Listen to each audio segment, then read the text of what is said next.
Hello my dear student, हम पढ़ रहे थे कक्षा 12 में। विषय था हमारा फिजिक्स और हमारा फर्स्ट चैप्टर चल रहा था विद्युत आवेश तथा क्षेत्र। इससे पहली वीडियो में हमने डिस्कस किया था गॉस की प्रमेय के अनुप्रयोग तथा गॉस की प्रमेय से कूलॉम के नियम की उत्पत्ति। लगभग हमने पहला चैप्टर कंप्लीट कर लिया है और आज हम डिस्कस करेंगे बहुविकल्पीय प्रश्न यानी मल्टीपल चॉइस क्वेश्चन, जो आपके एग्जाम में बार बार पूछे जाते हैं। उनके में क्वेश्चन आज हम डिस्कस करेंगे। ये फर्स्ट चैप्टर की 12वीं वीडियो है। इससे पहले 11 वीडियो आपको प्लेलिस्ट में मिल जाएगी और उनका PDF आपको टेलीग्राम चैनल पर मिल जाएगा। तो फर्स्ट क्वेश्चन है, एक विद्युत क्षेत्र विकसित कर सकता है। एक विद्युत क्षेत्र विकसित कर सकता है क्या गामा किरणें, एक्स किरणें या फिर अल्फा किरणें या न्यूट्रॉन।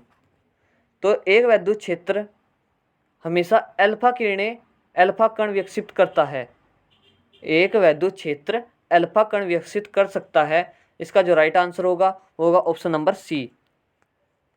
ये क्वेश्चन आपका 2003, 7, 10 और 12 में पूछा गया है। जो मोस्ट इम्पोर्टेंट क्वेश्चन है, जो फर्स्ट चैप्टर का क्वेश्चन है, ये जो मोस्ट इम्पोर्टेंट क्वेश्चन है। और इससे अगली वीडियो में हम न्यूमेरिकल्स, जो उसके मोस्ट इम्पोर्टेंट न्यूमेरिकल्स हैं, उनके बारे में डिस्कस करेंगे और हमारा फर्स्ट चैप्टर कंप्लीट हो जाएगा। तो हम नेक्स्ट क्वेश्चन की ओर बढ़ते हैं। नेक्स्ट क्वेश्चन है हमारा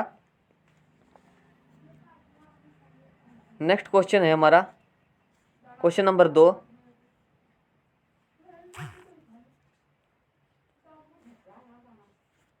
क्वेश्चन नंबर 2, धन आवेशित वस्तु में है न्यूट्रॉन की अधिकता या इलेक्ट्रॉनों की अधिकता या इलेक्ट्रॉनों की कमी या प्रोटॉनों की कमी।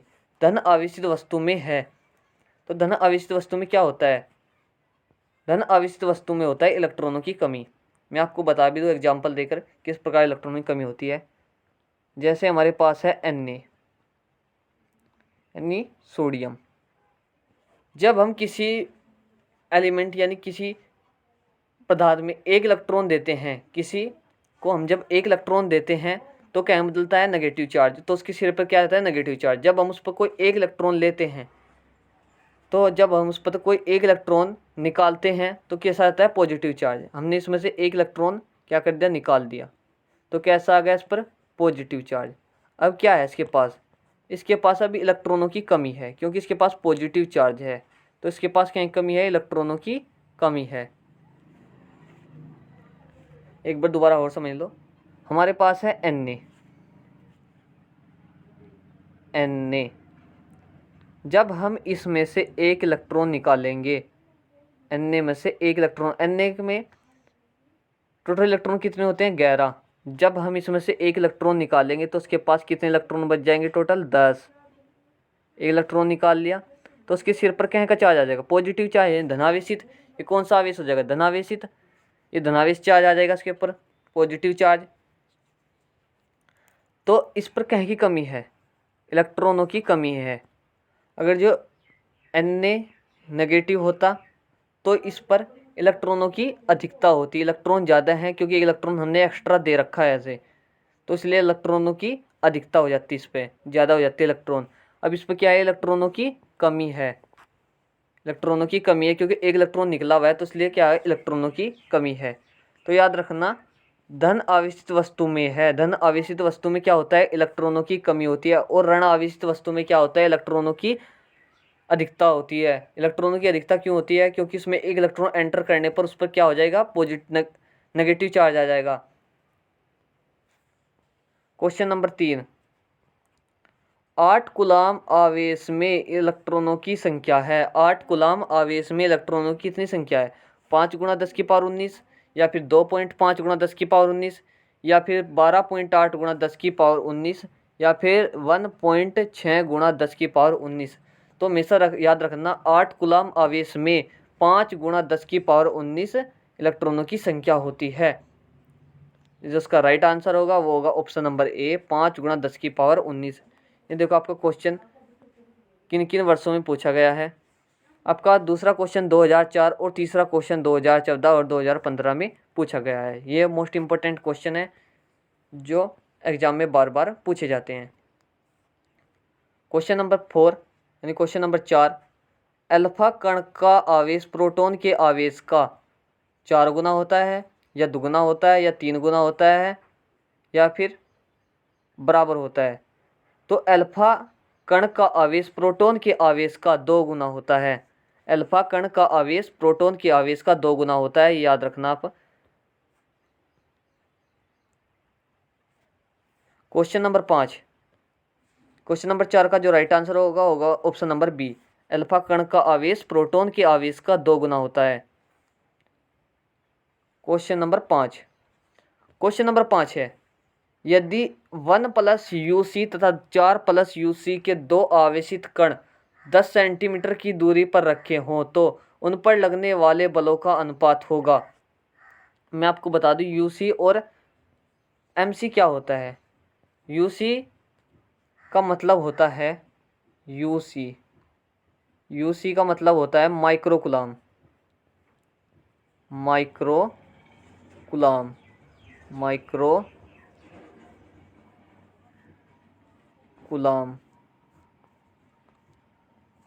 और 1 माइक्रो कूलम बराबर कितने होते हैं?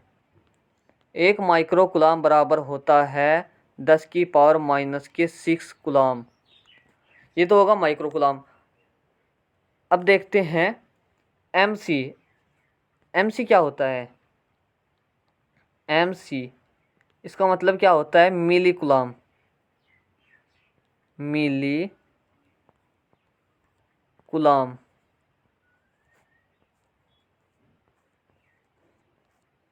इसका मतलब होता है मिली कूलम।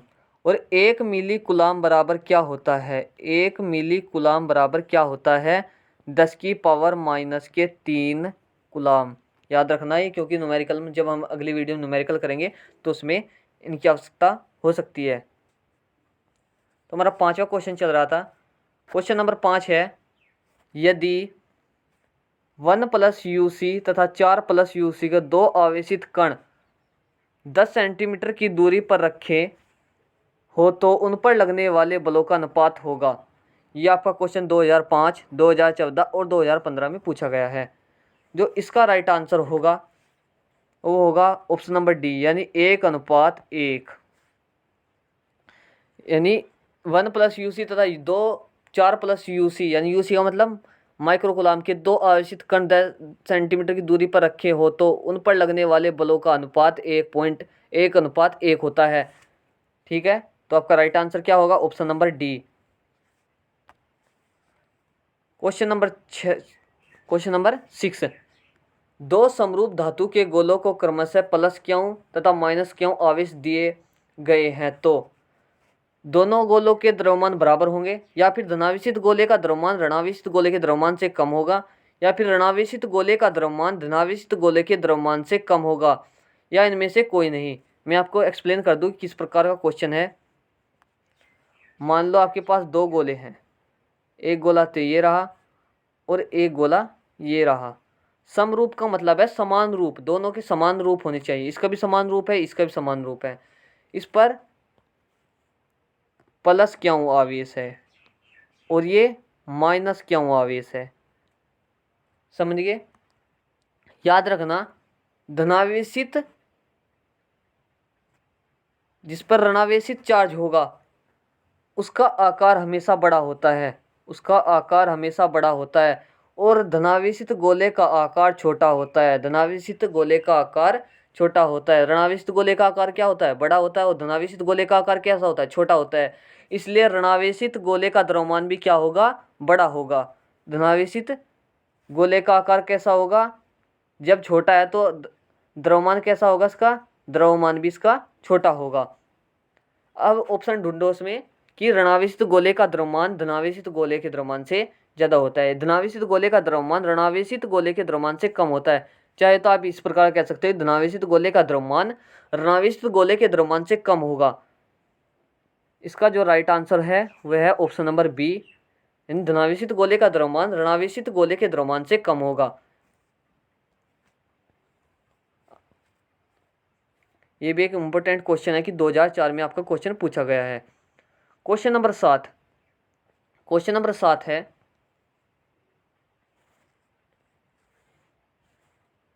क्वेश्चन नंबर 7, किस विद्युत रोधी माध्यम का प्रविद्युतांक K हो सकता है? किस विद्युत रोधी माध्यम का प्रविद्युतांक K हो सकता है?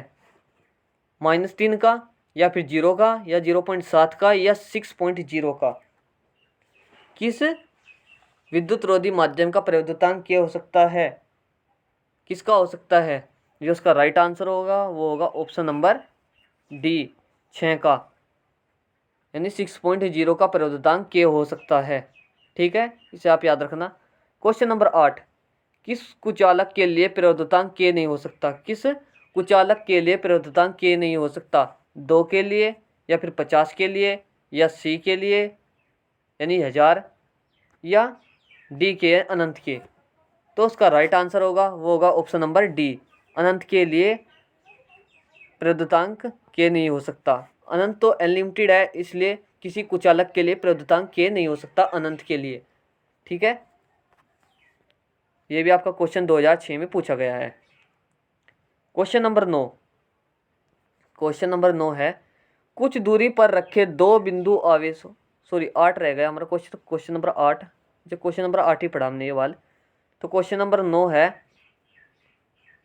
कुछ दूरी पर रखे दो बिंदु आवेशों को वायु के स्थान पर केरोसिन तेल में रख दे तो उस बिंदु आवेशों के बीच बल क्या होगा? मैं आपको एक्सप्लेन कर रहा हूँ। मान लो कोई दो बिंदु है हमारे पास, एक बिंदु तो ये रहा और दूसरा बिंदु ये रहा। ठीक है, कुछ दूरी पर रखे, मान लो 8 दूरी पर रखे हैं, कुछ दूरी है, मान लो कुछ भी मान सकते हैं, 2 मान सकते हैं, 3 मान सकते हैं, कुछ भी दूरी मान सकते हैं, पर रखे हैं। अगर जो इन्हें हम वायु के स्थान पर केरोसिन तेल में रख दे तो इन बिंदु पर जो बल लगेगा, बल यानी जो बल लगेगा F, बल लगेगा F, यह आपने कूलाम के नियम में पढ़ा है कि मान लो कोई दो बिंदु आवेश हैं, एक प्लस क्यों और एक माइनस क्यों। अगर जो इन्हें हम वायु के स्थान पर कहीं और केरोसिन तेल में रख दे तो वायु को छोड़कर, यानी वायु के स्थान पर रहते हैं, इन पर बल कैसा लगता है? ये बल लग रहा है इसमें। अगर जो हम वायु के स्थान पर केरोसिन तेल में रख दे तो उन बिंदु के बीच, इन दोनों बिंदुओं के बीच बल क्या होगा? घटेगा या बढ़ेगा, या समान रहेगा, या शून्य हो जाएगा? तो इन दोनों बिंदुओं के बीच बल क्या हो जाएगा? घटने लग जाएगा। इन दोनों बिंदुओं के बीच बल क्या होगा? घटने लग जाएगा। जैसे प्लस क्यों है और माइनस क्यों है, इन दोनों की डिस्टेंस है ये, इस पर बल लग रहा है F, इस पर भी बल लग रहा है F, तो क्या होगा? और जो हम वायु के स्थान पर न रखकर केरोसिन तेल में रख दे तो इनके बीच जो बल है वो क्या हो जाएगा? घटने लग जाएगा, घटने लग जाएगा, लग जाएगा। ठीक है, जो उसका राइट आंसर है वो ऑप्शन नंबर ए, यानी घटेगा। ठीक है, क्वेश्चन नंबर 10, दो बिंदु आवेश पहले वायु में तथा फिर के यानी प्रविद्युतांक, के क्या होता है? प्रविद्युतांक होता है, वाले माध्यम में उतनी ही परस्पर दूरी पर रखे जाते हैं। दोनों दशाओं में आवेशों के बीच लगने वाले बलों में अनुपात होगा। एक फिर दोबारा सुन लो क्वेश्चन। दो बिंदु आवेश पहले वायु में तब फिर प्रविद्युतांक, यानी प्रविद्युतांक के का मान क्या होता है? के क्या होता है? प्रविद्युतांक, वाले माध्यम में उतनी ही परस्पर दूरी पर रखे जाते हैं। दोनों को हम बराबर, पहले तो हम किस में? वायु में रख देते हैं दो बिंदुओं को। मान लो हमने कोई बिंदु है हमारे पास प्लस क्यों और माइनस क्यों, पहले तो हमने किस में रख दिया? वायु में रख दिया ने, फिर हम इन्हें किस में रख दे? प्रविद्युतांक के में रखते हैं, तो फिर हम किस में रख दे? प्रविद्युतांक के में रख दे, तो उतनी ही दोनों कितनी दूरी कितनी होनी चाहिए? आर है, इसकी दूरी आर है और इसकी दूरी आर है, दोनों की दूरी बराबर है, तो दोनों दशाओं में आवेशों के बीच लगने वाले बलों में अनुपात होगा। दोनों दशाओं में लगने वाले बलों का अनुपात होगा, वो होगा के अनुपात 1, क्योंकि दोनों की दूरी समान है। मान लो पहले की दूरी हमने फर्स्ट ए मानी है, 1 मानी, और दूसरे की दूरी के है, प्रविद्युतांक है, तो क्या हो जाएगा? के अनुपात 1। दोनों का अनुपात कैसा होगा, बराबर है, तो के अनुपात 1। जिसका राइट आंसर होगा वो होगा ऑप्शन नंबर बी, के अनुपात 1। क्वेश्चन नंबर 11 है, दो चालक समान रूप तथा आकार के हैं परंतु उनमें एक तांबे का तथा दूसरा एल्यूमिनियम। एल्यूमिनियम जो होता है कम चालक होता है, इसमें धारा बहुत कम बहती है। दोनों को समान विद्युत क्षेत्र में रखा गया है। एल्यूमिनियम में प्रेरित आवेश का परिणाम होगा। यदि दो चालक समान रूप और समान आकार के हैं, समान रूप और समान आकार के हैं परंतु उनमें एक तांबे का, मान लो ये तांबे का है, ये तांबे का है और ये किसका है, एल्यूमिनियम। मान लो ये एल्यूमिनियम का है, ये किसका है, एल्यूमिनियम का है, जो कम चालक होता है, इसमें धारा बहुत कम बहती है।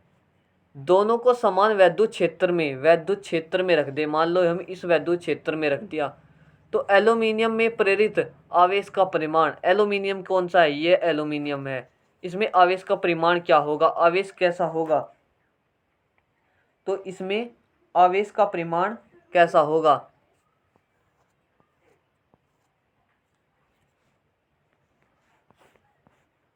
तो इसमें आवेश का परिमाण होगा तांबे के समान, क्योंकि दोनों समान है। हिंट भी है, तांबे तथा एल्यूमिनियम दोनों का प्रयोगांक के बराबर क्या होता है, इनफाइनाइट, अनंत होता है दोनों का, इसलिए कैसे हैं, दोनों एक समान है। ऑप्शन नंबर सी, तांबे के समान ही रहेगा। जब दोनों समान हैं और समान ही रूप के हैं, समान ही आकार है, उन्हें प्रयोगांक में रख दे, प्रयोगांक यानी वैद्युत क्षेत्र में रख दे, तो तांबे का, तो क्वेश्चन क्या था, एक दोबारा पढ़ लो हम। दो चालक समान रूप तथा आकार के हैं, दोनों चालक हैं परंतु उनमें से एक तांबे का तथा दूसरा एल्यूमिनियम का है, दोनों का समान वैद्युत क्षेत्र में रखा गया है, तो एल्यूमिनियम में प्रेरित आवेश का परिमाण क्या होगा,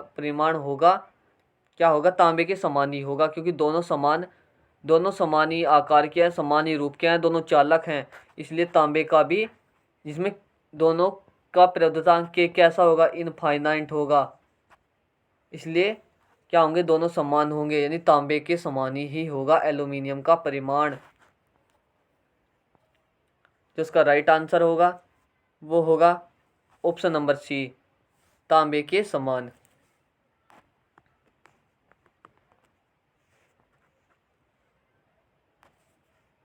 क्वेश्चन नंबर 12 की ओर बढ़ते हैं। कुछ दूरी पर स्थित दो इलेक्ट्रॉनों के बीच गुरुत्वीय तथा स्थिर वैद्युत बलों के बीच का अनुपात होता है। ये भी आपका मोस्ट इम्पोर्टेंट क्वेश्चन है, कुछ दूरी पर स्थित दो इलेक्ट्रॉनों के बीच गुरुत्वीय तथा स्थिर वैद्युत बलों के बीच का अनुपात होगा, क्या होगा, 10 की पावर 43 या फिर 10 की पावर 39 या 10 की पावर माइनस के 39 या 10 की पावर माइनस के 43। तो इसका जो राइट आंसर होगा वो होगा ऑप्शन नंबर डी, 10 की पावर माइनस के 43। ठीक है। जो आपका most important, very very important question है वो है क्वेश्चन नंबर 13।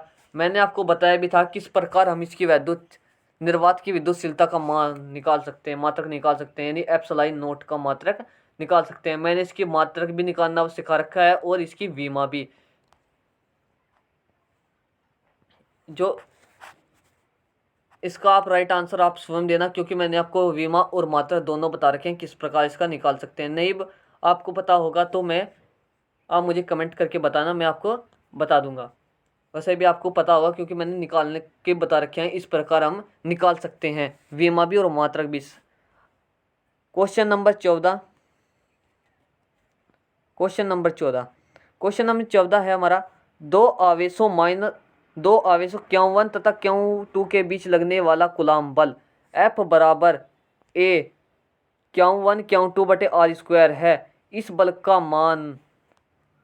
का मान क्या होगा। A का मतलब है जो हमने K का मान रखा है, K बराबर क्या माना था हमने, 1/4 पाई एप्सिलॉन 0 या एप्सिलॉन नोट, ये होता है। ठीक है। इस बल का मान क्या होगा, इस बल का मान क्या होगा, केवल मात्रकों पर निर्भर करेगा या फिर आवेशों के बीच माध्यम पर निर्भर करता है या फिर उपरोक्त दोनों पर निर्भर करता है या दोनों में से किसी पर भी निर्भर नहीं करता। तो बल का मान मात्रकों पर भी निर्भर करता है। बल का मान हमेशा क्या करता है, मात्रकों पर निर्भर करता है। आवेशों के बीच माध्यम पर भी निर्भर करता है। आवेशों के बीच कितना माध्यम है, क्या माध्यम है, माध्यम के यानी प्रद्युतांक है, तो के माध्यम है, इसलिए इन सब पर क्या करता है, निर्भर करता है एफ का मान। आपने पढ़ा नहीं है कि मैंने आपको बताया था कि एफ बराबर क्या होता है, के बराबर Q1 Q2 बटे आर स्क्वायर, ये आपको बताया था मैंने कि यानी इसका मान एफ का मान इस पर भी निर्भर करता है, वैद्युतांक प्रद्युतांक पर भी। और जो इसका मात्रक क्या होता है, इसका मात्रक मैंने आपको बताया भी था, यानी कूलाम स्क्वायर बटे न्यूटन मीटर स्क्वायर, इस पर भी निर्भर करता है। ठीक है, अगर क्यों करता है, और जब आप यहाँ Q1 और Q2 चेंज कर दो तो एफ का मान बताओ, आप एफ का मान बदल नहीं जाएगा का। आप अगर जो के यानी प्रद्युतांक के का मान चेंज कर दो, के का मान चेंज कर दो, तो बताओ एफ का मान भी बदल जाएगा, नहीं बदल जाएगा कि। इसलिए एफ का मान के और आवेश Q1 Q2 दोनों पर निर्भर करता है। ठीक है, क्वेश्चन नंबर 15, समान ताप एवं दाब पर वायु के प्रद्युतांक का मान है। यानी समान ताप व दाब पर वायु के प्रद्युतांक का मान है, क्या होता है, 0 या फिर 1 या 1 से तनिक अधिक या 1 से तनिक कम। तो इसका राइट आंसर होता है, वह है इसका right answer option number C, 1 से तनिक अधिक। समान ताप व दाब पर वायु के प्रद्युतांक के का मान 1 से तनिक अधिक होता है। क्वेश्चन नंबर 16, क्वेश्चन नंबर 16 इतना वेरी इंपॉर्टेंट नहीं है, फिर भी मैं इसका आंसर बता देता हूँ। दो समान आवेशों Q व Q को जोड़ने वाली रेखा के मध्य बिंदु पर एक आवेश Q रख दिया जाता है, यानी कैपिटल Q रख दिया जाता है, तो तीनों आवेशों का निकाय संतुलन में होगा यदि Q का मान क्या होगा, यदि Q का मान -Q/4 होगा। जिसका राइट आंसर है वह है ऑप्शन नंबर बी, -Q/4 होगा। क्वेश्चन नंबर आपका 17वां, जो ये भी मोस्ट इंपॉर्टेंट है। मैं आपको बता दूं कि एग्जाम में मल्टीपल चॉइस क्वेश्चन किस टाइप के पूछ जाते हैं। एक तो क्वेश्चन में पूछ जाते हैं जो शॉर्ट होते हैं, यानी बहुत छोटे से होते हैं, जिस प्रकार 17वां क्वेश्चन है आपका बहुत ही कम लाइन का है। और आपके डायग्राम वाले क्वेश्चन बिल्कुल भी नहीं पूछे जाते। जो क्वेश्चन डायग्राम में छोटे होते हैं वे आपके क्वेश्चन पूछ ले जाते हैं, बड़े बड़े क्वेश्चन आपके मल्टीपल चॉइस में पूछे नहीं जाते। ठीक है, तो 17वां क्वेश्चन है, वायु में रखे दो धनावेशों के मध्य परावैद्युत रख देने पर उनके बीच प्रतिकर्षण बल का मान क्या हो जाता है, बढ़ जाएगा या घट जाएगा या वहीं रुक जाएगा या फिर शून्य हो जाएगा। वायु में रखे दो धनावेशों के मध्य परावैद्युत रख देने पर उनके बीच प्रतिकर्षण बल का मान क्या हो जाता है, उनके बीच प्रतिकर्षण बल का मान घट जाता है। जो उसका राइट आंसर होगा वो होगा option number B. Question number 18, एक निश्चित दूरी r पर स्थित दो समरूप धातु के गोलों पर आवेश प्लस Q तथा माइनस Q है तो गोलों के बीच आकर्षण बल F है। यदि गोलों को स्पर्श कराकर पुनः उसी दूरी r पर रख दिया जाए तो उनके बीच बल होगा।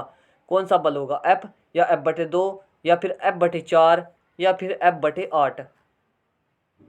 तो जो इसका राइट आंसर होगा वो होगा ऑप्शन नंबर डी, यानी F/8।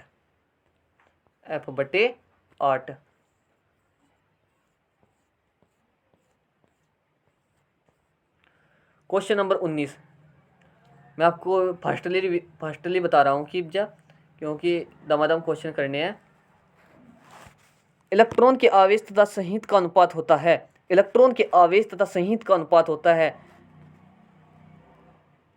इसका होता है ऑप्शन नंबर ए 1.77 × 10⁻11 कूलाम पर किलोग्राम।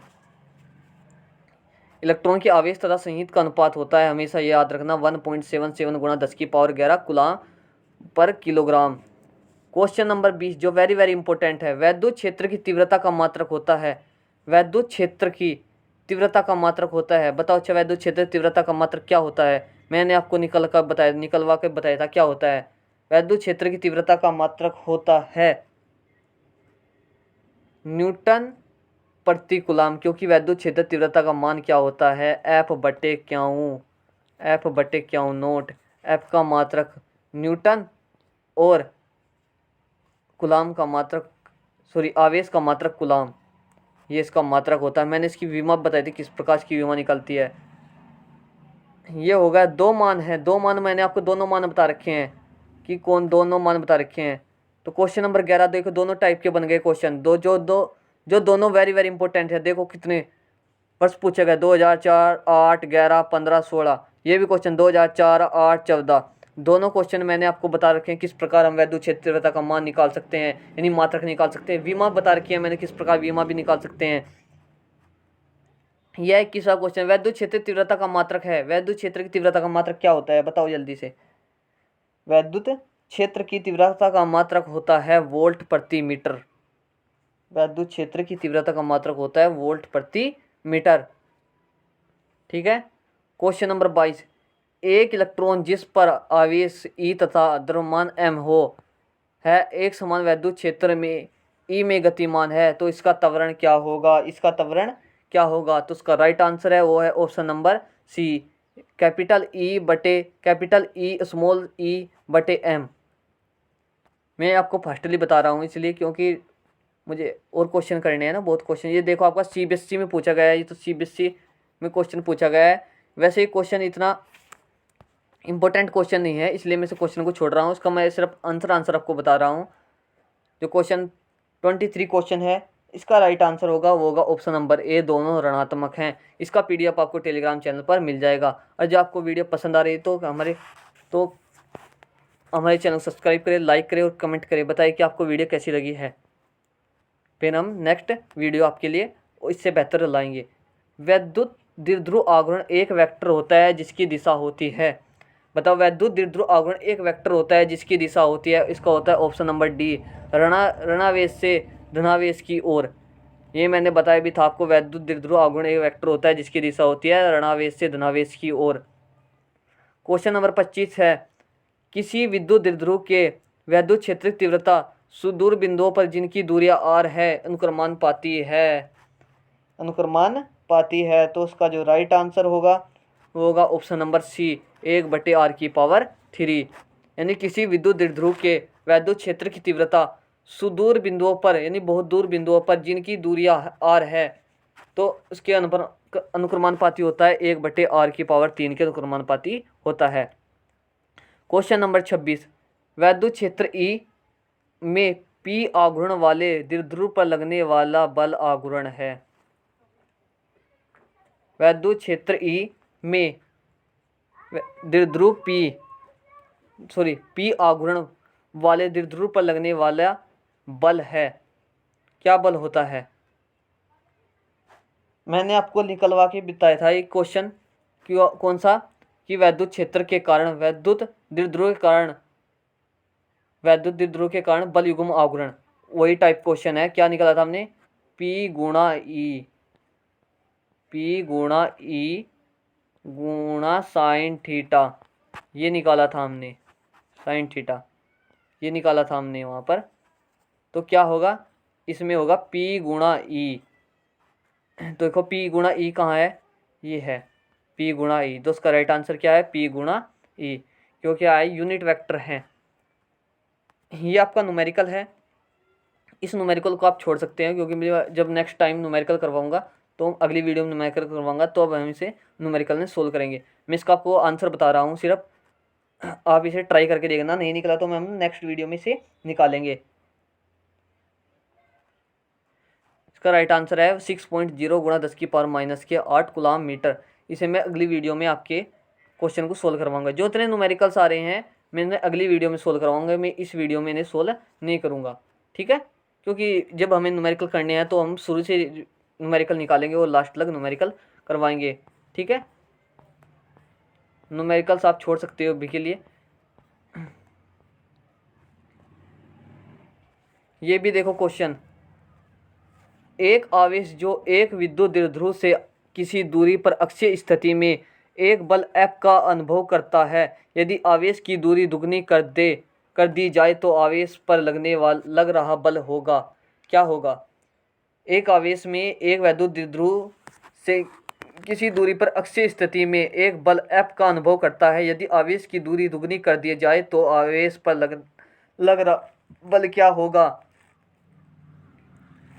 तो आवेश पर लग रहा बल होगा ऑप्शन नंबर डी, F/8। देखो जिस प्रकार का ये क्वेश्चन है ना, इतना डायग्राम वाला क्वेश्चन है, ये क्वेश्चन आपके पेपर में नहीं पूछा जाता, मैं इसलिए से कैंसिल कर रहा हूँ क्योंकि इसमें डायग्राम भी है। इतना बड़ा क्वेश्चन आपके पेपर में नहीं पूछा जाता, छोटे छोटे क्वेश्चन पूछे जाते हैं जिसका मात्रक हो गया, वीमा हो गई, और तो एक आधा न्यूमेरिकल्स हो गया, इस प्रकार के आपके क्वेश्चन मल्टीपल चॉइस क्वेश्चन में आते हैं। क्वेश्चन नंबर जिस प्रकार क्वेश्चन नंबर 31 है, निम्न में से कौन सा विद्युत क्षेत्र का मात्रक नहीं है? बताओ अब कौन सा विद्युत क्षेत्र का मात्रक नहीं है? मैंने आपको बताया था, जब मैंने विद्युत क्षेत्र बताया था तो इसमें हमने आपको मात्रक भी बताया था किस प्रकार हम विद्युत क्षेत्र का मात्रक निकालते हैं। तो उसका आंसर होगा ऑप्शन नंबर सी, जूल प्रति कूलम। जूल प्रति कूलम विद्युत क्षेत्र का मात्रक नहीं होता। ये क्वेश्चन आपका बहुत वेरी वेरी इंपॉर्टेंट है, इसे आप टिक कर सकते हो। है तो सारी वेरी वेरी इंपॉर्टेंट है, जो से मैं आपको सारे क्वेश्चन करवा रहा हूँ। ये भी न्यूमेरिकल्स है, मैं इसे भी आपको कल अगली वीडियो में करवाऊंगा।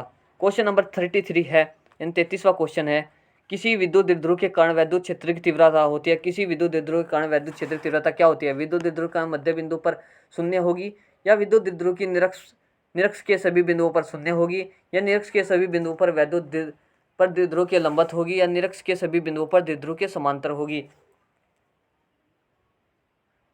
तो उसका राइट आंसर होगा वो होगा ऑप्शन नंबर डी, निरक्ष के सभी बिंदुओं पर द्विध्रुव के समांतर होगी। क्वेश्चन नंबर 34, ये भी एक न्यूमेरिकल टाइप क्वेश्चन है, तो इसे भी हम नेक्स्ट वीडियो में करेंगे। जो न्यूमेरिकल टाइप क्वेश्चन आ रहे हैं मैं से कल वीडियो में आपके लेकर आऊँगा। अब है हमारा क्वेश्चन 36वां क्वेश्चन, ये भी न्यूमेरिकल्स है, तो इसे मैं आपको कल करवाऊँगा। 37वां क्वेश्चन, 37वां क्वेश्चन क्या कहता है? यदि एक बंद पृष्ठ से गुजरने वाला नेट विद्युत फ्लक्स शून्य है तब क्या होगा? बताओ जल्दी। पृष्ठ के भीतर कोई आवेश नहीं है, या पृष्ठ के भीतर नेट आवेश शून्य है, या पृष्ठ पर विद्युत क्षेत्र सर्वत्र शून्य है, या पृष्ठ में प्रवेश करने वाली विद्युत बल रेखाओं की संख्या पृष्ठ से बाहर निकलने वाले बल रेखाओं की संख्या के बराबर है। क्वेश्चन नंबर 37 का जो राइट आंसर होगा वो होगा option number D, option number D. Question number 38, L भुजा के घन के केंद्र बिंदु पर एक आवेश प्लस क्यों रखा है? घन के एक तल से निर्गत विद्युत फ्लक्स क्या होगा? तो होगा ऑप्शन नंबर बी, Q/6/ε0। ये आपके सीबीएसई बोर्ड में पूछे गए क्वेश्चन है। देखो सीबीएसई बोर्ड में 2000 में पूछा गया है, 2003 में पूछा गया है। क्वेश्चन नंबर 39, आवेश क्यों एक घन के कोने पर रखा है? घन के सभी तलों से गुजरने वाला विद्युत फ्लक्स होगा। ये तो मैंने आपको वाले बता दिया कि option number B, Q/6/ε0। Question number 40, एक पृष्ठ के भीतर n विद्युत द्विध्रुव स्थित है, बंद पृष्ठ से निर्गत कुल विद्युत फ्लक्स होगा। कुल विद्युत फ्लक्स क्या होगा? वो होगा ऑप्शन नंबर डी, यानी शून्य। एक आवेशित गोले चालक में विद्युत क्षेत्र होता है। बताओ, एक आवेशित चालक में विद्युत क्षेत्र होता है। एक आवेशित गोले चालक में विद्युत क्षेत्र गोले के भीतर शून्य होता है तथा गोले के बाहर दूरी के वर्ग के साथ कम हो जाता है। जिसका राइट आंसर होगा वो होगा ऑप्शन नंबर सी। ये भी न्यूमेरिकल टाइप है, मैं इसे कल बताऊंगा आपको। वैसे ये सिलेबस में से कटा हुआ है क्योंकि खोखले गोले के अंदर और बाहर वाले आपके क्वेश्चन कटे हुए हैं, इसलिए क्वेश्चन आपका सिलेबस में से कटा हुआ है, तो उसे आप छोड़ सकते हो। ये भी आवेश, ये भी खोखले गोले का है, तो इसलिए इसे भी आप छोड़ सकते हो। क्वेश्चन नंबर 44 यानी 44, जब साबुन का एक बुलबुला आवेशित किया जाता है तब क्या होता है? बताओ जल्दी। यह सिकुड़ता है या फैलता है या इसके आकार में किसी प्रकार का परिवर्तन नहीं होता है या डाटा अपूर्ण है? बताओ। क्वेश्चन नंबर 44 का जो राइट आंसर होगा वो होगा ऑप्शन नंबर बी, यह फैलता है। जब साबुन का एक बुलबुला आवेशित किया जाता है तब यह क्या होता है? फैलता है। क्वेश्चन नंबर 45, धातु के आवेशित गोले के पृष्ठ से गोले के केंद्र की ओर जाने पर वैद्युत क्षेत्र क्या होता है? क्वेश्चन नंबर 45, इसका आंसर होता है ऑप्शन नंबर डी, सर्वत्र शून्य रहता है। धातु के आवेशित गोले के पृष्ठ से गोले के केंद्र की ओर जाने पर वैद्युत क्षेत्र सर्वत्र शून्य रहता है।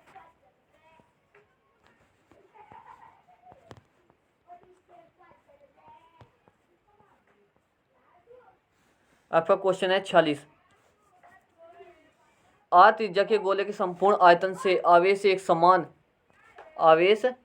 समान है। गोले के केंद्र से आर और आर लेस देन किससे? स्मॉल आर से दूरी पर वैद्युत क्षेत्र किस समानुपाती है?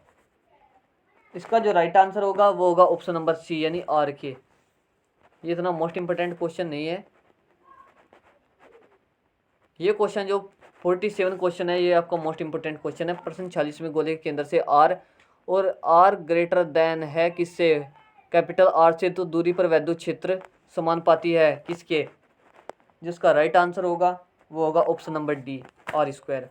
आज हम 50 क्वेश्चन के बारे में डिस्कस करेंगे, बाकी हम नेक्स्ट टाइम करेंगे। देखो जिस प्रकार आपका एक क्वेश्चन है, छोटे छोटे डायग्राम है, इस प्रकार का क्वेश्चन पेपर में आ जाता है। किसी एक समान आवेशित गोलीय कोश में उत्पन्न क्षेत्र वैद्युत क्षेत्र तीव्रता ई तथा उसके केंद्र से दूरी आर के बीच ग्राफ का चित्र कौन सा है? इस प्रकार का आपका क्वेश्चन पेपर में आ जाता है। ये आपके दे रखे हैं, तो इसका राइट आंसर होगा वो होगा option number C, option number C. इस प्रकार का आपका वैद्युत क्षेत्र की तीव्रता तथा केंद्र के आर दूरी के बीच का ग्राफ खींचा जाता है। यानी क्वेश्चन नंबर इस प्रकार का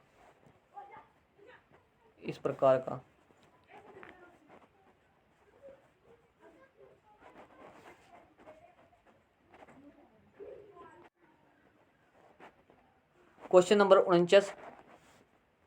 49 है, आवेश की एक समतल चादर जिसका पृष्ठ घनत्व रो है के समीप है पर वैद्युत क्षेत्र की तीव्रता क्या होगी? बताओ वैद्युत क्षेत्र की तीव्रता क्या होगी? मैंने आपको बताया समतल चादर की वैद्युत क्षेत्र की तीव्रता क्या होती है। इसका पृष्ठ घनत्व रो होता है। इसकी वैद्युत क्षेत्र तीव्रता क्या होती है? इसकी वैद्युत क्षेत्र तीव्रता होती है, इसकी वैद्युत क्षेत्र की तीव्रता क्या होती है? सिग्मा बटे 2 एप्सिलॉन नॉट ही मैंने आपको वैद्युत क्षेत्र गॉस की प्रमेय के अनुप्रयोग में बताया था, निकाल के बताई थी। इसका व्यंजक बताया था, मैंने आपको व्यंजक बताया था। चित्र 1.89 में अनंत लंबाई की दो समांतर प्लेटों एक समान आवेशित है तथा उन पर आवेश के पृष्ठ घनत्व प्लस रो व माइनस रो है, वैद्युत क्षेत्र तीव्रता शून्य होगी। बताओ, ये आपका चित्र है। बताओ केवल बिंदु ए पर या फिर केवल बिंदु बी पर या केवल बिंदु सी पर या बिंदु ए व सी दोनों पर? तो जो इसका राइट आंसर होगा वो होगा ऑप्शन नंबर डी, बिंदु ए व सी पर दोनों पर। आज हम बस 51 क्वेश्चन डिस्कस करेंगे, बाकी हम नेक्स्ट सम क्वेश्चन डिस्कस करेंगे। उपरोक्त प्रश्न में बिंदु बी पर वैद्युत क्षेत्र तीव्रता क्या होती है? बताओ वैद्युत क्षेत्र तीव्रता क्या होती है? उपरोक्त प्रश्न में बिंदु बी पर वैद्युत क्षेत्र की तीव्रता क्या होती है? तो उसका राइट आंसर होगा option number B, sigma epsilon naught. मैंने आपको बताया भी था ये क्वेश्चन दो यदि प्लेटें चालक हों, एक प्लस और एक माइनस, तो उसकी वैद्युत क्षेत्र तीव्रता किस प्रकार निकालते हैं ये बताया था। वैद्युत क्षेत्र तीव्रता क्या होती है इसकी? सिग्मा बटे एप्सिलॉन नॉट। ये वही क्वेश्चन है। मैंने ऐसा क्वेश्चन आपका कोई सा नहीं होगा जिसमें जो सा मैंने करवा रखा है। एक दो क्वेश्चन आपके ऐसे होंगे जो से मैंने नहीं करवाए, बाकी मैंने सारे क्वेश्चन करवा रखे हैं। इससे पिछली वीडियो में आपके सारे क्वेश्चन करवा रखे हैं और आपको इसका पीडीएफ आपको टेलीग्राम चैनल पर मिल जाएगा। हमारे टेलीग्राम चैनल का नाम है future zone academy in Saharanpur. मैं उस टेलीग्राम चैनल का लिंक डिस्क्रिप्शन बॉक्स में दे दूंगा, वहाँ से भी आप इसे डाउनलोड कर सकते हो और अपने सुंदर से नोट्स बना सकते हो। तो thank you for watching this video.